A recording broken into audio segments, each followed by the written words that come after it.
We begin with that breaking news in the auto workers' strike. Ford and the UAW have reached a tentative agreement to end the strike after 41 days. We have team coverage from the picket lines to UAW headquarters.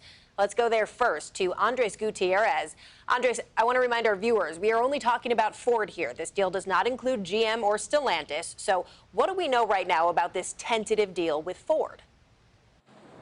Well, Shayna, before the strike began, Ford was offering a 9% pay increase. They are now offering 25% under this tentative agreement. That is if the members do approve the contract. There's a whole process to that. We'll explain it in a moment. But anyway you look at it, this is a historic deal.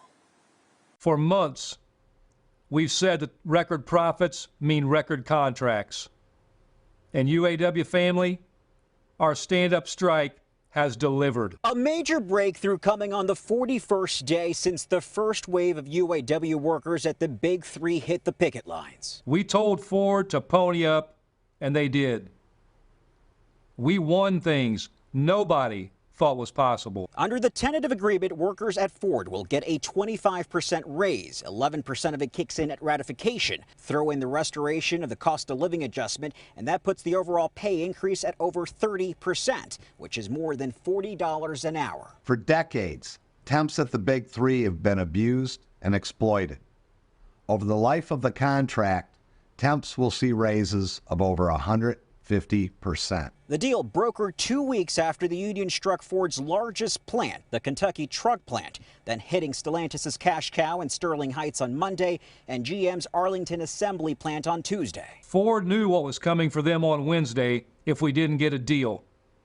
That was checkmate. So here's what happens next. On Sunday, the UAW National Ford Council will vote on whether they'll send the tentative agreement to members. If approved, they will host a Facebook Live that evening to go through what's in the deal. Then there will be regional meetings to walk through the contract with leadership, and locals will hold informational meetings to get questions answered. In the meantime, we are calling on all Ford strikers to go back to work while we vote on our tentative agreement.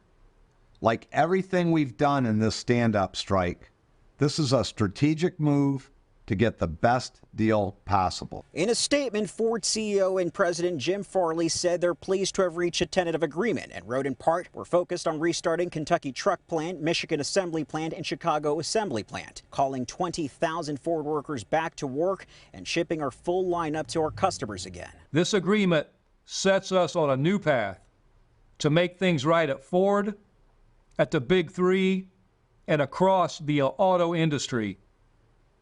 Together, we are turning the tide for the working class in this country.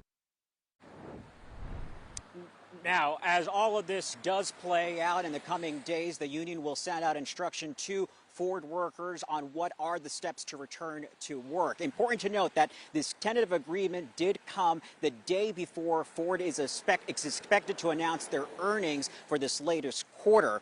As far as negotiations for Stellantis and GM, those remain quiet tonight. We're told that those will pick up tomorrow morning. Reporting live on Detroit's East Side, I'm Andres Gutierrez, CBS News, Detroit.